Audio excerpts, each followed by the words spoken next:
Y este himno dice: Santo, Santo, Santo, Señor omnipotente, siempre el labio mío loores te dará. Himno número 289.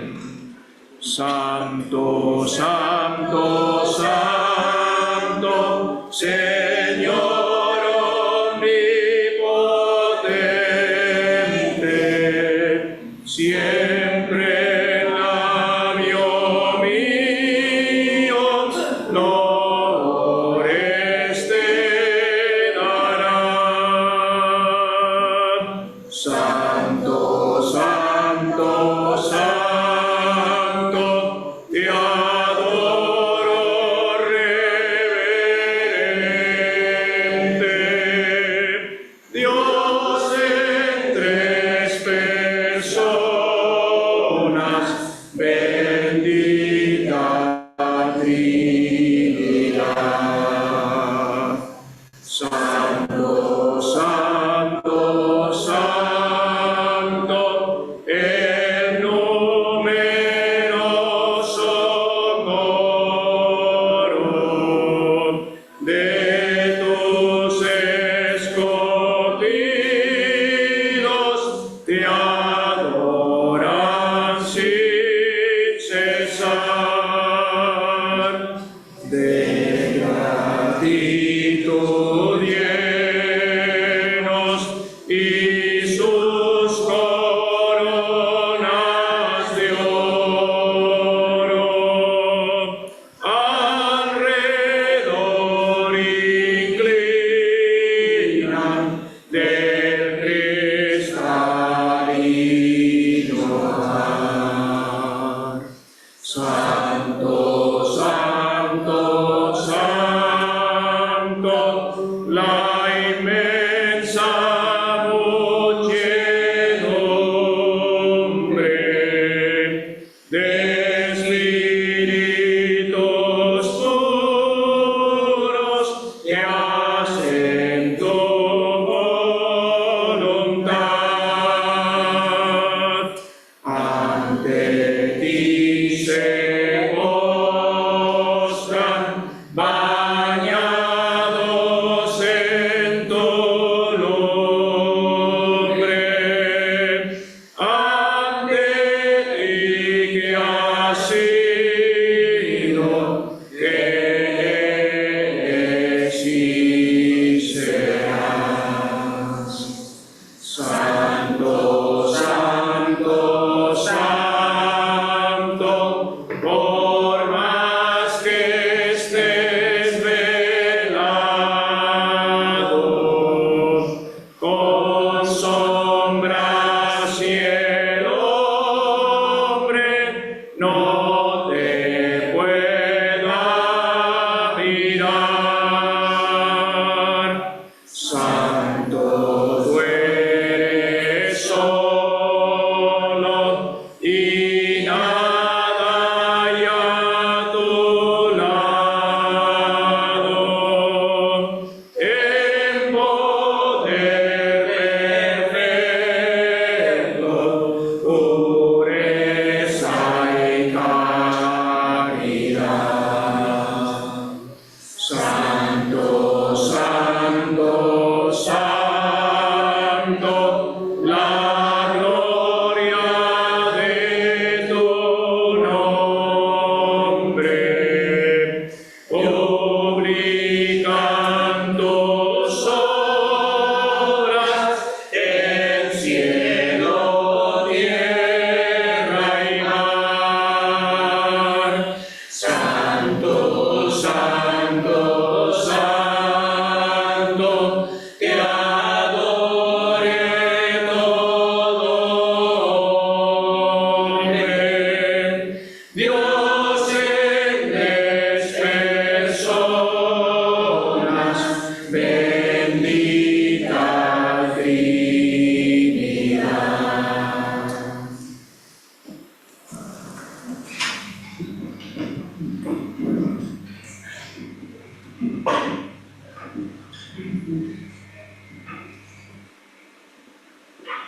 Bien, pues vamos a pedir la ayuda del Señor y vamos a invocar su santo nombre. Nuestro gran Dios y Padre, te damos gracias por esta mañana, Señor, preciosa, en la cual, Señor, tú nos concedes el privilegio de poder estar delante de tu santa presencia. Sabemos, Señor, que somos convocados para venir a hacer memoria de tu Hijo, nuestro Salvador y Señor Jesucristo. Pensamos, Señor, en aquellos primeros cristianos, en la iglesia primitiva, que perseveraban en la doctrina de los apóstoles, en el partimiento del pan, en la comunión unos con otros y en las oraciones. Y te rogamos, Señor, que nosotros también podamos tener ese mismo anhelo, ese mismo propósito, Señor, y de esta manera también en esta mañana proclamar a la persona de Cristo y su obra consumada en la cruz a nuestro favor, y de ese modo, Señor, viéndole a Él muerto en nuestro lugar, postrarnos de hinojos y adorarle, Señor.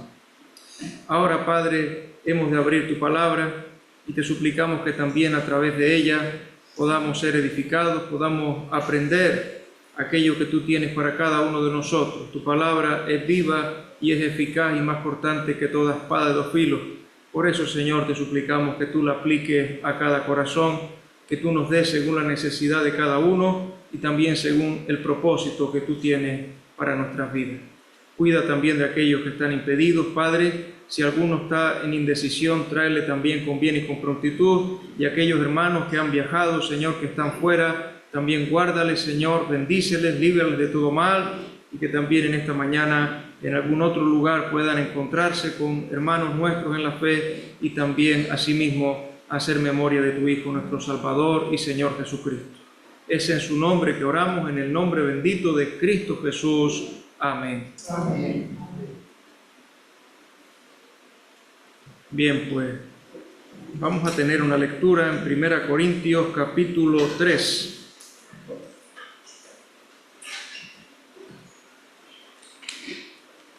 Vamos a decir, para evitar quizás inquietudes en esta mañana, que nuestros hermanos Manuel León y su esposa María y el hijo de ambos, Apolo, están en Sevilla, donde han ido a pasar unos días con la familia. Así que ellos están bien, pero en este caso el motivo de la ausencia es por este viaje que han hecho ellos a este lugar. Vamos a leer, 1 Corintios capítulo 3. Tenemos que mirar hoy, con la ayuda del Señor, si Él lo permite así, los versículos desde el 10 hasta el 15. 1 Corintios capítulo 3, los versículos del 10 al 15. Pero para retomar el contexto, vamos a leer desde el 1 al 15. 1 Corintios 3, vamos a hacer lectura de los versículos 1 al 15. Dice así la palabra del Señor. De manera que yo, hermanos, no pude hablaros como a espirituales, sino como a carnales, como a niños en Cristo. Os di a beber leche y no vianda, porque aún no erais capaces, ni sois capaces todavía. Pues aún sois carnales, pues habiendo entre vosotros celos, contiendas y disensiones, ¿no sois carnales y andáis como hombres? Porque diciendo el uno, yo ciertamente soy de Pablo, y el otro, yo soy de Apolos, ¿no sois carnales? ¿Qué pues es Pablo y qué es Apolos? Servidores por medio de los cuales habéis creído, y eso según lo que a cada uno concedió el Señor. Yo planté, Apolos regó, pero el crecimiento lo ha dado Dios. Así que ni el que planta es algo, ni el que riega, sino Dios que da el crecimiento. Y el que planta y el que riega son una misma cosa, aunque cada uno recibirá su recompensa conforme a su labor. Porque nosotros somos colaboradores de Dios, y vosotros sois labranza de Dios, edificio de Dios. Conforme a la gracia de Dios que me ha sido dada, yo como perito arquitecto puse el fundamento, y otro edifica encima, pero cada uno mire cómo sobreedifica. Porque nadie puede poner otro fundamento que el que está puesto, el cual es Jesucristo. Y si sobre este fundamento alguno edificare oro, plata, piedras preciosas, madera, heno, hojarasca, la obra de cada uno se hará manifiesta, porque el día la declarará, pues por el fuego será revelada, y la obra de cada uno, cual sea, el fuego la probará. Si permaneciere la obra de alguno que sobreedificó, recibirá recompensa. Si la obra de alguno se quemare, él sufrirá pérdida, si bien él mismo será salvo, aunque así como por fuego. Hasta aquí la lectura bíblica. Que el Señor bendiga su palabra. Bueno, en la ocasión anterior hubimos de considerar una imagen de la iglesia como de un campo de labor o de un campo de labranza. Bien dice un himno que cantamos: si yerma hoy ves tu vida con dolor, labranza serás del Señor, ardientes arenas transforma en vergel aquel que te llama a su grey. Y si la iglesia es vista como un campo de labranza, como un campo de labor, hablándose aquí de los predicadores, de los que enseñan la palabra, son presentados como labradores. Por eso el versículo 6 dice: yo planté, Apolos regó, pero el crecimiento en ese campo de labor, en esa labranza, lo ha dado Dios. Y esto viene a colación de las luchas que existían entre los corintios, que habían elevado a los hombres más allá de donde debían situarlos. Y habían creado partidos. Y unos decían: yo soy de Pablo, y los otros decían: yo soy de Apolo. Y el que reivindicaba ser de Pablo despreciaba al que decía ser de Apolo, y viceversa, por supuesto. Y ellos tenían que enseñar, en este caso Pablo por el Espíritu Santo tiene que enseñar, versículo 7, que ni el que planta ni el que riega, es decir, ni yo ni Apolo, somos algo. Es Dios el que es algo, es todo, evidentemente. Dios es el importante, Dios es el que da el crecimiento. Versículo 8 dice: el que planta y el que riega son una misma cosa. Ahora bien, cada uno recibirá su recompensa conforme a su labor. Y este versículo nos introduce en lo que habremos de ver hoy, porque el tema que tenemos que tratar es: cada uno mire cómo sobreedifica. Cuando se habla de la labranza de Dios y de los predicadores como labradores o como agricultores, el énfasis está en mostrar la grandeza de Dios, el poder de Dios, y que toda gloria tiene que ser dada a Dios, porque si hay producto o resultado es el efecto de la operación de Dios y no del hombre. El hombre solo es un instrumento, solo es un medio, el cual Dios puede usar, pero el poder es de Dios y no es nuestro. Y por tanto la gloria, la alabanza, el crédito tiene que ser para Dios y no para nosotros. Ahora, en esta porción, en esta mañana, que tenemos que ver la iglesia bajo otra figura, bajo la figura de un edificio, labranza de Dios, ahora edificio de Dios, el énfasis que tenemos que ver está puesto en la responsabilidad que Dios da a cada uno de sus hijos. En este sentido, termina el versículo 9, diciendo, luego de labranza de Dios, dice edificio de Dios. Así que en nuestra porción, versículos 10 al 15, vamos a encontrar en esta figura diferentes palabras que se refieren a la construcción de un edificio. La primera tiene que ver con el fundamento, y de esto se habla en los versículos 10 al 11. Versículos 10 al 11 hablan del fundamento. Vamos a hablar de la construcción de un edificio, pero no de cualquier edificio. Edificio de Dios, es decir, de su propiedad, de su pertenencia, la iglesia como edificio de Dios.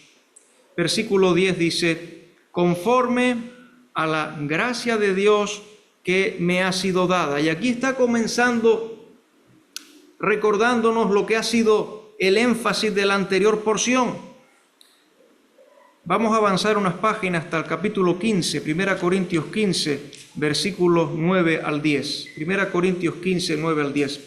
¿Por qué digo esto? Porque Pablo, guiado por el Espíritu Santo, nos va a empezar a hablar en esta porción bíblica, en este pasaje, de que cualquier cosa que haya podido llevar a cabo lo ha hecho por la gracia de Dios, por el poder de Dios, porque no es suficiente por sí mismo.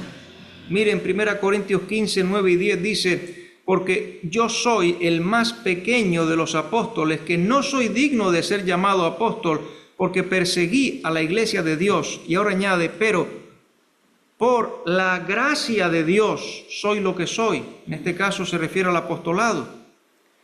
Y su gracia no ha sido en vano para conmigo. Ahora se refiere a su labor, a su trabajo. Antes he trabajado más que todos ellos, pero no yo, sino la gracia de Dios. La gracia de Dios conmigo. Porque o sea yo o sean ellos, así predicamos y así habéis creído, por la gracia de Dios. Romanos capítulo 15, unas páginas más atrás, Romanos capítulo 15,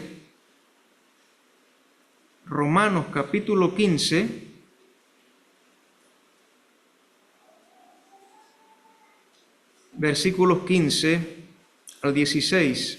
Romanos 15, 15 al 16. Mas os he escrito, hermanos, en parte con atrevimiento, como para haceros recordar, es lo que está haciendo nuestra porción, recordar lo que acaba de decir antes.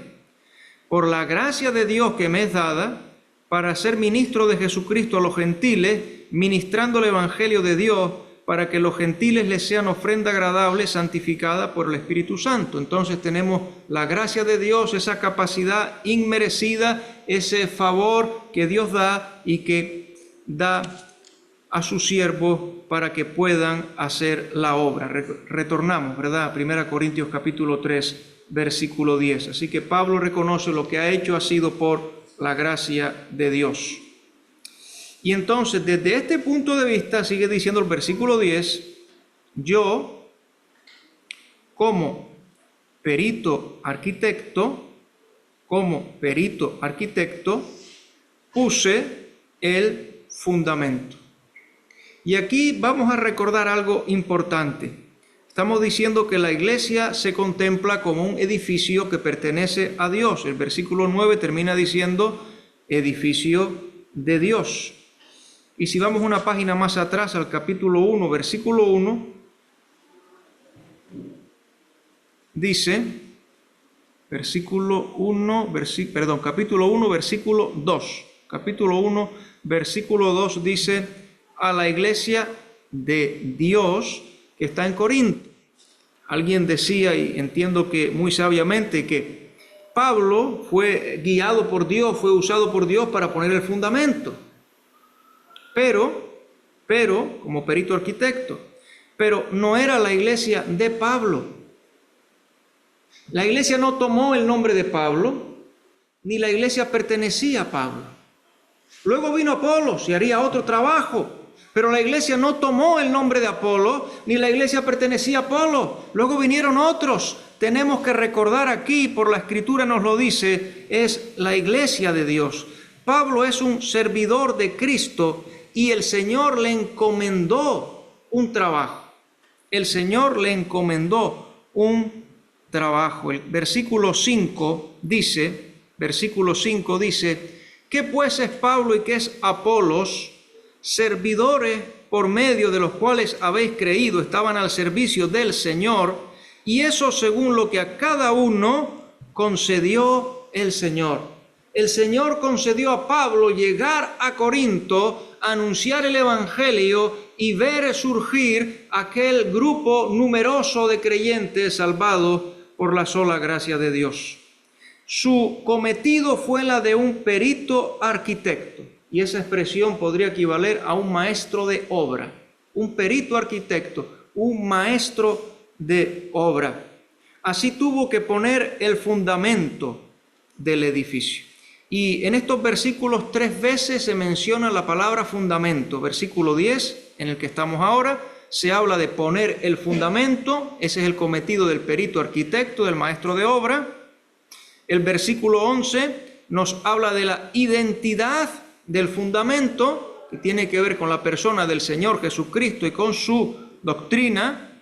Y el versículo 12 nos habla de que la edificación que vendrá después tendrá que hacerse sobre este mismo fundamento. Al colocarse el fundamento, queda fijo y determinado el lugar del edificio, con todas sus medidas. Así que el fundamento mismo va a tener que ver luego con el diseño del edificio. Luego se va a edificar encima del fundamento, con todas sus medidas que ya vienen determinadas por el fundamento. Seguimos leyendo. El versículo sigue diciendo en tercer lugar, y otro edifica encima. Entonces tenemos aquí que después de Pablo llega Apolos y llegan otros maestros que visitaron Corinto y que edificaron, que tuvieron otra labor diferente que la que tuvo Pablo. Pablo fue el perito arquitecto que puso el fundamento, pero luego otros han venido a edificar encima. Así que han tenido otro cometido que el mismo Señor les ha concedido a sus servidores según su voluntad. Entonces, ahora estos otros tenían que edificar a los santos que había en Corinto. Un hermano hacía notar y llamó mi atención el hecho de que el verbo está en tiempo presente. Dice, y otro edifica encima. Por lo tanto, no se trata de descartar a Apolo, pero es posible que el apóstol estuviera diciendo el día de hoy. Y continuamente otro edifica encima. Una realidad que sucede y que se prolonga hacia adelante. Pero ahora ya a continuación entramos quizá en una de las expresiones más importantes de nuestra porción bíblica, que dice, versículo 10, pero cada uno mire cómo sobreedifica. Porque aquí tenemos el principio de la responsabilidad individual en la construcción de este edificio. Dice, pero cada uno mire cómo edifica. El versículo 5 que ya hemos leído, que ya hemos mencionado, habla de lo que a cada uno, eso está al final del versículo 5, según lo que a cada uno concedió el Señor. Versículo 8 dice, al final del versículo, cada uno recibirá su recompensa conforme a su labor. Versículo 10 estamos diciendo, cada uno mire cómo sobreedifica, y 2 veces en el versículo 12 se menciona la obra de cada uno. Y tenemos que decir que, aunque este pasaje de manera primaria está hablando del ministerio de la palabra, aunque de manera esencial está hablando de la predicación y de la enseñanza, todos los creyentes hemos sido dotados por el Señor, hemos sido capacitados por el Señor para servirle, habiendo recibido de Él dones espirituales en el momento de la conversión. Y los dones espirituales tienen que ponerse en operación para la edificación del cuerpo de Cristo, o si queremos aquí, para la edificación de esta casa o de este edificio de Dios, que es la iglesia local. Una y otra vez se repite esta expresión. Es una expresión cada uno que nos hace ver la responsabilidad de la cual no podemos nosotros excusarnos. Es para todo creyente. Es para todo aquel que ha sido redimido por la sangre de Cristo. Es para todo aquel que ha sido salvado. Es para todo aquel que forma parte de la iglesia del Señor, que es una piedra viva en este edificio. Cada uno redimido por la sangre de Cristo debe trabajar espiritualmente en la obra del Señor o en la obra del ministerio. Vamos a leer Efesios capítulo 4, los versículos 11 al 15. Si Dios nos ha dado dones por su Espíritu, son para el servicio, los dones son para el servicio. Y ese servicio trae edificación a la iglesia. Somos responsables. Mira, cada uno dice, mire cómo sobreedifica. Efesios capítulo 4.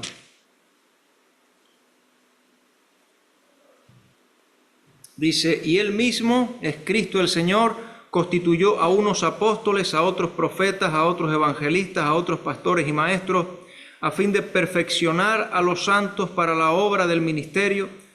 El ministerio es para los santos, es para los creyentes, es para la iglesia, para la edificación del cuerpo de Cristo, hasta que todos lleguemos a la unidad de la fe y del conocimiento del Hijo de Dios, a un varón perfecto, a la medida de la estatura de la plenitud de Cristo, para que ya no seamos niños fluctuantes llevados por doquiera de todo viento de doctrina, por estratagema de hombres que para engañar emplean con astucia las artimañas del error, sino que, siguiendo la verdad en amor, crezcamos en todo en aquel que es la cabeza, esto es Cristo, de quien todo el cuerpo, bien concertado y unido entre sí por todas las coyunturas que se ayudan mutuamente según la actividad propia de cada miembro, la actividad propia de cada miembro, de cada uno, recibe su crecimiento para ir edificándose en amor.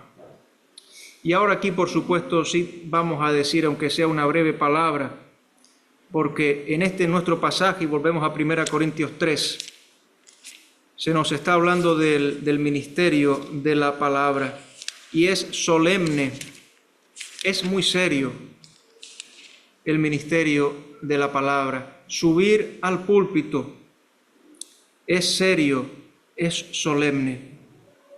El ministerio de la palabra, si alguno hable conforme a las palabras de Dios. Y el ministerio de la palabra tiene que ser para edificación. No puede ser un entretenimiento. No puede ser una reunión de anécdotas.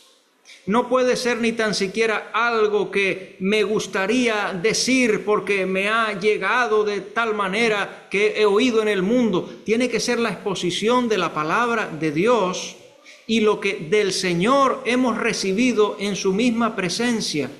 Es algo verdaderamente solemne y, por supuesto, también sacrificado y quizá doloroso, porque la predicación de la palabra llega a ahondar en la herida para que pueda haber una sanidad. Y quizá ahonda en la herida de la congregación, pero también del hermano que predica. Porque el primero que es expuesto a la palabra es el que tiene que abrir la palabra y tiene que afrontar, tiene que ser él mismo expuesto a la palabra como un espejo. Miremos bien, hermano, cómo sobreedificamos. ¿Por qué? Bueno, miren el versículo 11. Miremos bien cómo sobreedificamos. ¿Por qué? Porque nadie, versículo 11, puede poner otro fundamento que el que está puesto, el cual es Jesucristo.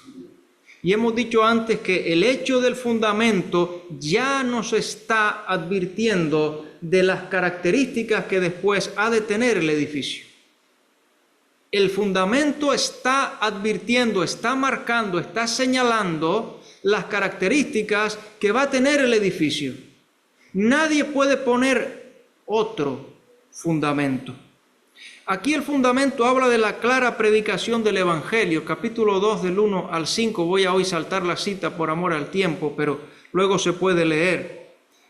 Capítulo 2 del 1 al 5 habla de predicar a Cristo y a este crucificado. Resolví y me propuse no saber otra cosa entre vosotros sino a Cristo y a este crucificado. Se pueden establecer sociedades de amigos, clubes sociales, sobre la base de ciertos intereses en común. Hace algún tiempo tuve ocasión de visitar un club, era inglés, el club inglés.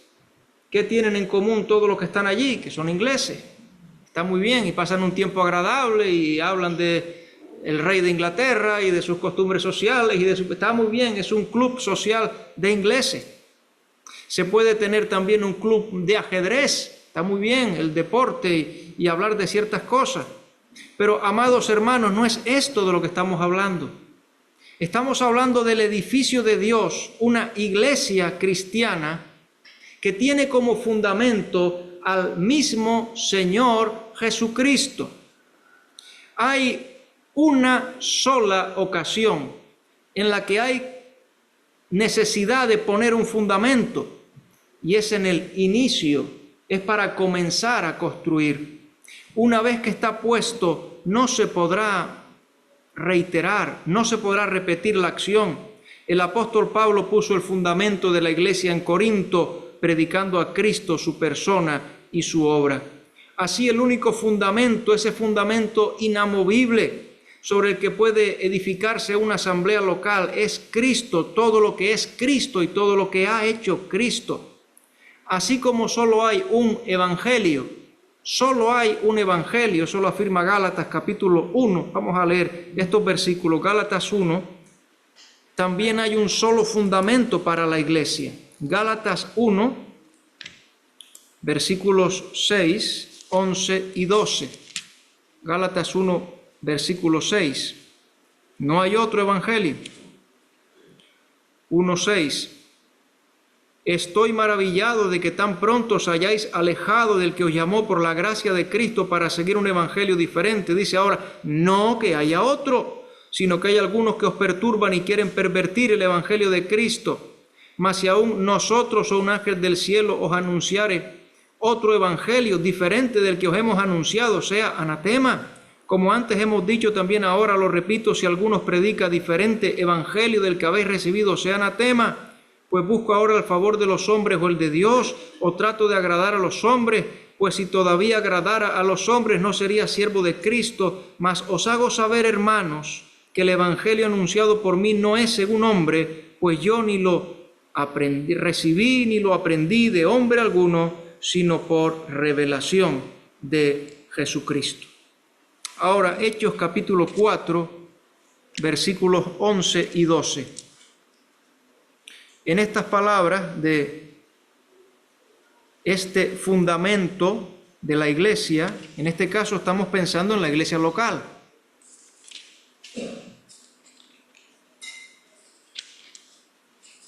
Puede haber también una alusión al Antiguo Testamento, como se cita aquí en Hechos capítulo 4, 11 y 12, al Salmo 118, pero Hechos 4, 11 y 12 dice, este Jesús es la piedra reprobada por vosotros los edificadores, la cual ha venido a ser cabeza del ángulo, y en ningún otro hay salvación, porque no hay otro nombre bajo el cielo dado a los hombres en que podamos ser salvos. Y en este mismo sentido, Efesios capítulo 2, versículos 19 al 22, Efesios 2, 19 al 22, si bien hemos de decir que en el caso de Efesios se está hablando de la iglesia universal y nosotros estamos pensando en la iglesia local en 1 Corintios capítulo 3, Efesios 2, versículos 19 al 22. Así que ya no sois extranjeros ni advenedizos, sino conciudadanos de los santos, miembros de la familia de Dios, edificados sobre el fundamento de los apóstoles y profetas, siendo la principal piedra del ángulo Jesucristo mismo, en quien todo el edificio bien coordinado va creciendo para ser un templo santo en el Señor, en quien vosotros también sois juntamente edificados para morada de Dios en el Espíritu. Aquí tenemos la principal piedra del ángulo Jesucristo mismo, el fundamento de los apóstoles y profetas. ¿Cuál es el fundamento de los apóstoles y profetas? El Señor Jesucristo, cuando da la gran comisión, entre otras cosas, Él dice, enseñándoles todas las cosas que os he mandado. Así que donde dice el fundamento de los apóstoles y profetas es la doctrina de Cristo, es la doctrina cristiana, es lo que Cristo dejó para ser enseñado. La iglesia se construye sobre Jesucristo y si no hay cimiento en Cristo no hay iglesia. Puede haber muchas cosas, pero no hay iglesia. Cristo en las almas de los creyentes. Este es el fundamento que había sido verdaderamente puesto. No hay otro, nadie puede quitar otro y gracias a Dios que Cristo es ese fundamento. Ahora, en segundo lugar, hemos visto el fundamento, ¿verdad? ¿Quién lo ha puesto? ¿Cómo se ha puesto ese fundamento que es Cristo? Pero en segundo lugar, los versículos 12 al 13, estamos diciendo cada uno mire cómo sobreedifica. Bueno, pues tenemos ahora en los versículos 12 al 13 en esta construcción dos tipos de materiales, dos grandes tipos de materiales. Dice el versículo 12, y si sobre este fundamento alguno edificare. Así que estamos pensando que ya el fundamento ha sido puesto, ya sabemos quién es el fundamento, y ahora vamos a ver la tarea o la labor de edificación.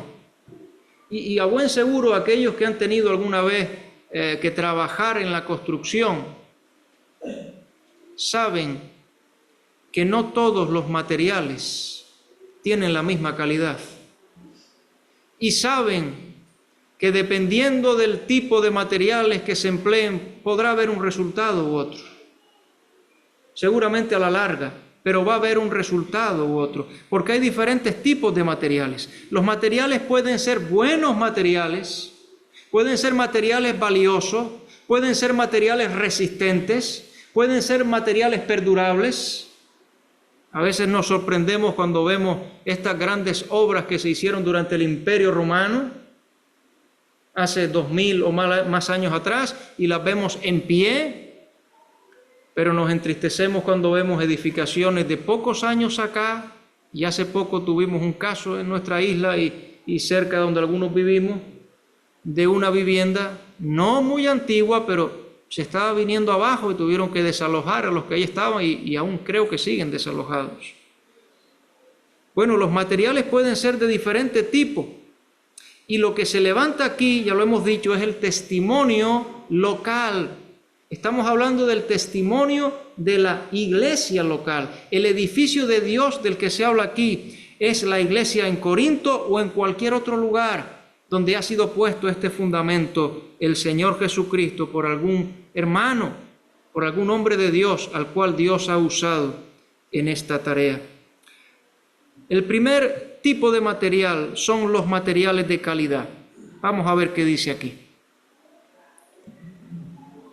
Y si sobre este fundamento alguno edificare oro, plata, piedra preciosa. Oro, plata, piedra preciosa, materiales de verdadera calidad, materiales ciertamente valiosos. Alguien decía, estos serían los materiales que iríamos a emplear si quisiéramos construir un palacio. ¿Qué tipo de edificio? Dijo alguien, un palacio. Materiales de la mejor calidad. Y es posible que así como en Efesios capítulo 2 se dice que el edificio se va construyendo para ser un templo santo en el Señor, también en nuestro pasaje un poquito más adelante, yo quería haber llegado hoy aquí, pero no vamos a llegar, ya lo sé. El versículo 16 y el versículo 17 nos identifican este edificio de Dios con el templo de Dios. Así que son los materiales propios de un palacio o de un templo. Vamos a ver primer libro de Crónicas, capítulo 29. Primer libro de Crónicas 29, versículos 6 al 9.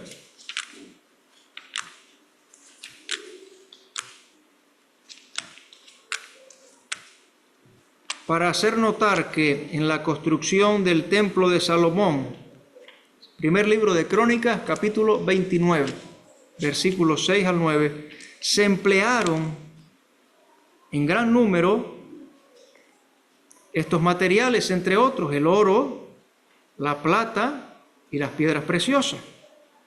Dice, versículo 6, entonces los jefes de familia y los príncipes de las tribus de Israel, jefes de millares y de centenas, con los administradores de la hacienda del rey, ofrecieron voluntariamente y dieron para el servicio de la casa de Dios 5,000 talentos y 10,000 dracmas. Subrayen ahora de qué, de oro.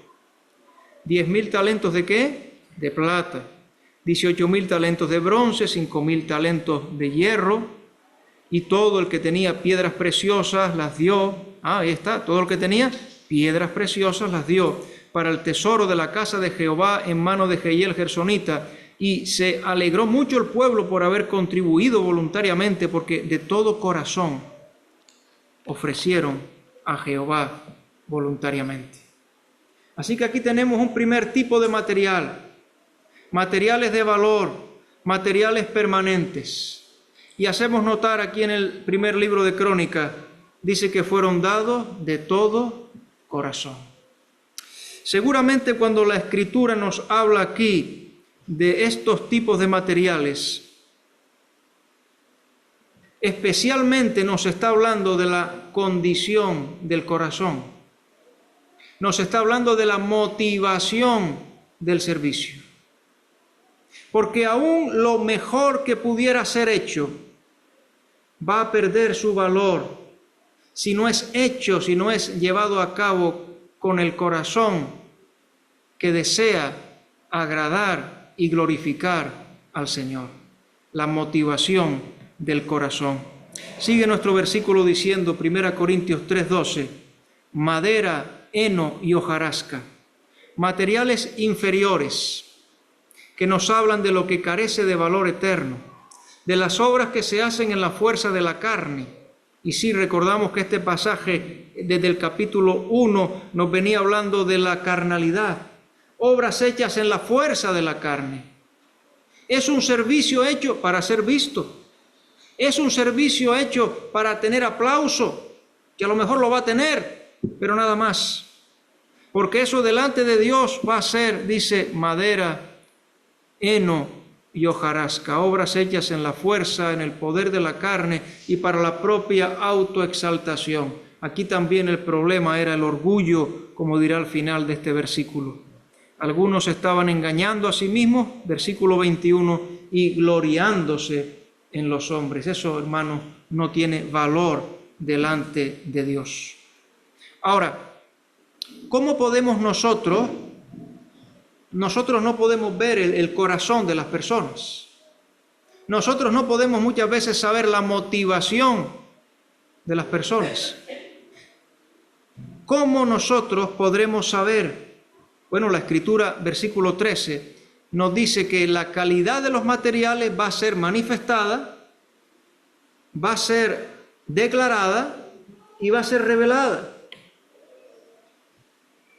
La calidad de los materiales de esta edificación va a ser manifestada, va a ser declarada y va a ser revelada. Versículo 13. La obra de cada uno se hará manifiesta, y eso de manifestar quiere decir ser hecho visible. Así que lo que está escondido, lo que está en el fondo del corazón, las intenciones últimas, un día van a dejar de ser un secreto. Esas motivaciones del corazón por las cuales se hacen las cosas, un día van a ser públicas, van a ser sacadas a la luz, van a ser notorias, van a ser manifestadas. ¿Cuándo van a ser declaradas? Sigue diciendo el versículo 13. Porque el día la declarará. ¿A qué día se refiere? Pues se refiere al día de Cristo, como también se mencionará en los versículos 14 al 15, pero vamos a leer Filipenses 1, versículo 10. El día la declarará. Se refiere al día de Cristo. Filipenses 1:10. Para que aprobéis lo mejor, a fin de que seáis, miren las motivaciones y luego la calificación, sinceros e irreprensibles para el día de Cristo. Volvemos a 1 Corintios capítulo 4 ahora. 1 Corintios capítulo 4, y vamos a tener que ir un poquito más deprisa porque yo creo que alguien le da más cuerda al reloj cuando me toca a mí. Cuando yo no predico, el tiempo no va tan rápido. Yo creo que lee más pasajes que dicen más cosas. Natanael dice muchas más cosas de las que yo digo, y David y todos los demás. Bueno, capítulo 4, versículo 1 dice: así pues, ténganos los hombres por servidores de Cristo y administradores de los misterios de Dios. Ahora bien, se requiere de los administradores que cada uno sea hallado fiel. Yo en muy poco tengo el ser juzgado por vosotros o por tribunal humano, y ni aun yo me juzgo a mí mismo, no sería imparcial. Me puedo autoengañar. Porque, aunque de nada tengo mala conciencia, No por eso soy justificado, pero el que me juzga es el Señor. Así que no juzguéis nada antes de tiempo, hasta que venga el Señor, esto es el rapto de la iglesia, el cual aclarará también lo oculto de las tinieblas y manifestará las intenciones de los corazones. Esta es la declaración, la manifestación, la revelación. Y termina diciendo, y entonces cada uno recibirá su alabanza de Dios. Se refiere al día de Cristo, cuando Cristo venga por su iglesia y tenga lugar el tribunal de Cristo, ese estrado en el que se revisará todo servicio para el Señor. Voy a citar porque el tiempo avanza, 2 Corintios 5:10, es necesario que todos comparezcamos ante el tribunal de Cristo para que recibamos según lo que se haya hecho en el cuerpo, sea bueno o sea malo. El hermano José Antonio Ortega me dejó unas notas y leyendo sus notas aprendí qué significa la palabra malo ahí, luego lo comprobé, es así. La palabra malo ahí significa algo inútil. ¿Cuán triste eso? Reciba según lo que haya hecho mientras estaba en el cuerpo, sea bueno o sea malo. Ahí malo significa inútil. Qué triste que eso pudiera ser hallado. Las recompensas están asociadas a la resurrección de los justos. Lucas 14:14 dice, te será recompensado en la resurrección de los justos. Así que en el día de Cristo, cuando tenga lugar el tribunal de Cristo, y el Señor dice, he aquí vengo pronto y mi galardón conmigo para recompensar a cada uno según sea su obra. Tenemos que proseguir. Hemos dicho que será manifiesta, que será declarada, y en tercer lugar dice que será revelada. Será revelada. Dice, pues por el fuego, versículo 13, pues por el fuego será revelada, y la obra de cada uno cual sea, el fuego la probará. Así que el servicio que ha dado gloria a Dios, el servicio que ha dado gloria a Dios y el servicio que ha sido hecho para la propia gloria, quedará al manifiesto en su valor. La obra de cada uno cual sea. Lo que indica ese cual sea es la importancia de la calidad, no de la cantidad de la obra, la calidad. La obra de cada uno cual sea, habla de calidad. El fuego la probará. Es el medio para entender, para discernir la calidad. El fuego la probará. Es un fuego de examen del material. Es un fuego que no tiene que ver con la persona, tiene que ver con la obra del creyente. El fuego habla de discernimiento. Había un hermano que hacía la siguiente observación, solo la menciono. En la Escritura el fuego nos puede hablar al menos de 3 elementos. Por un lado nos puede hablar de la pureza de la palabra de Dios. Jeremías 23:29 dice, no es mi palabra como fuego, no es mi palabra como fuego. Así que todos seremos juzgados por las infalibles normas de Dios. Tenemos que recordar que los principios divinos son permanentes, como la palabra de Dios vive y permanece para siempre. Y de esta manera también, por cómo hayamos enseñado la palabra de Dios. En segundo lugar, el fuego habla de la santidad de Dios. En la Escritura está escrito que, habiendo recibido un reino inconmovible, sirvamos a Dios con temor, con reverencia, porque nuestro Dios es fuego consumidor. Y estaremos delante de la presencia del Señor Jesucristo, y Él es Dios. Así que Dios, en su santidad, también el fuego nos recuerda acerca de esta verdad. Y en nuestro pasaje se hablará de la santidad cuando lleguemos al versículo 17. que dice: el templo de Dios, el cual sois vosotros, santo es. Pero finalmente, y tal vez sea la principal referencia, sin descartar estas dos anteriores, el fuego nos habla aquí del profundo discernimiento de Cristo. Apocalipsis capítulo 1 y versículo 14, Apocalipsis 1, versículo 14, es el primero de 3 versículos en Apocalipsis donde se describe aquí al Señor Jesucristo de una manera singular. Apocalipsis 1:14, luego se repite 2 veces más en este mismo libro. 1:14 dice: su cabeza y sus cabellos eran blancos como blanca nieve, y noten ahora que dice: sus ojos como llama de fuego. Y eso habla de un conocimiento perfecto, eso habla de un saber detallado, eso habla de la profundidad de su mirada, de su escrutinio ineludible. Como el poeta dijo: no hay ojos claros cual los de Cristo, tan penetrantes son. La historia lee, los secretos ve, aún de tu corazón. Todas las cosas están desnudas y abiertas a los ojos de aquel a quien tenemos que dar cuenta, sus ojos como llama de fuego.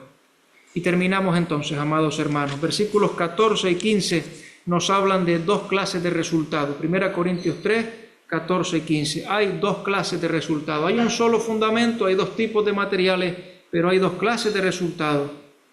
Versículo 14 dice: si permaneciere la obra de alguno que sobreedificó, recibirá recompensa. Entendemos que aquello que ha recibido la aprobación del Señor, aquello que expresa su profunda satisfacción por la lealtad o por la fidelidad.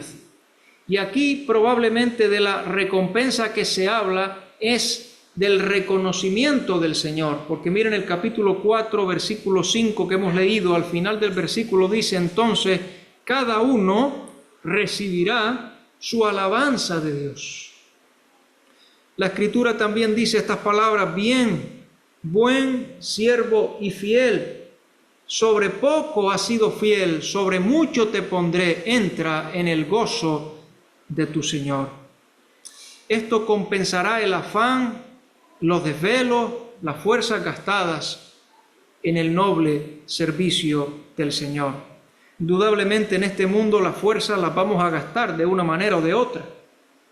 Y si tenemos juventud, si vivimos, la vamos a ver pasar. Y si tenemos salud, la vamos a ver quebrar. Y si tenemos fuerza, la vamos a ver perder. Pero qué bueno que si todo esto sean las cosas del Señor y no perdiendo el tiempo. O no incluso con un servicio que sea hallado inútil delante del Señor. Que sea madera, que sea heno y que sea hojarasca. Antes decía, que algún comentarista decía, son los materiales propios de un palacio, los otros son los materiales propios de una cabaña, de una casa realmente pobre e inestable. Que sirva cada uno a la luz de este día, sabiendo que este día viene, este día llega, donde nos presentaremos delante del Señor. Dice también que en su venida algunos se alejarán de él avergonzados. Qué tristeza, hermano. Finalmente, versículo 15. Si la obra de alguno se quemare, él sufrirá pérdida, si bien él mismo será salvo, aunque así como por fuego. En el caso de la obra quemada, de la obra inútil, de la obra perecedera, se habla de pérdida. La pérdida a la que se refiere es de la recompensa, la pérdida de la alabanza que viene de Dios, la pérdida de entrar, como nos hablaba el hermano David hace poco, con esa amplia y generosa entrada en el reino eterno de nuestro Salvador y Señor Jesucristo. Perderá la recompensa, una vida malgastada, consciente de que las cosas podrían haber sido diferentes. Ahora, esto no habla de la salvación. Sigue diciendo el pasaje que él mismo será salvo, aunque así como por fuego.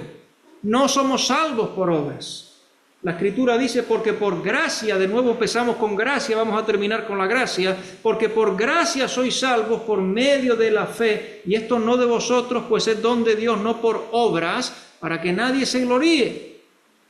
Entonces, nuestros pecados perdonados por el sacrificio de Cristo. La Iglesia Católica usa este pasaje para hablar del purgatorio. Hebreos capítulo 1. Hebreos capítulo 1. No está hablando de nada de eso. Hebreos capítulo 1, versículo 3. Hebreos capítulo 1, versículo 3. Purgatorio es purificación, lugar de purificación. Miren lo que dice la Biblia. Hebreos capítulo 1, versículo 3. El cual se refiere a Cristo, siendo el resplandor de su gloria y la imagen misma de su sustancia, y quien sustenta todas las cosas con la palabra de su poder, habiendo efectuado, la versión antigua decía, purgación o purificación, es lo mismo, de nuestros pecados, por medio de sí mismo, se sentó a la diestra de la majestad en las alturas. Cristo ya ha pagado por nuestros pecados, habiendo efectuado la purgación de nuestros pecados. Por lo tanto, aquí está la imagen de un cristiano cuya obra ha quedado rechazada, pero él ha sido salvo porque ha sido salvo por la gracia de Dios. Terminamos diciendo, pero cada uno mire cómo sobreedifica. Y con este pensamiento, amados hermanos, que podamos renovar el anhelo y aún decírselo al Señor, Señor, quiero servirte, sé que debo servirte. Bendíceme en este anhelo, en este propósito para servirte y servirte de tal manera que tu nombre sea glorificado. No servir para ser reconocidos ni ahora ni después, servir para agradar al Señor, servir para glorificar al Señor, servir a Dios como aquellos tesalonicenses que se convirtieron de los ídolos a Dios para servir al Dios vivo y verdadero y esperar de los cielos a Jesús, a su Hijo, el cual nos libra de la ira venidera. Pues que el Señor, hermano, nos bendiga con su palabra. Amén.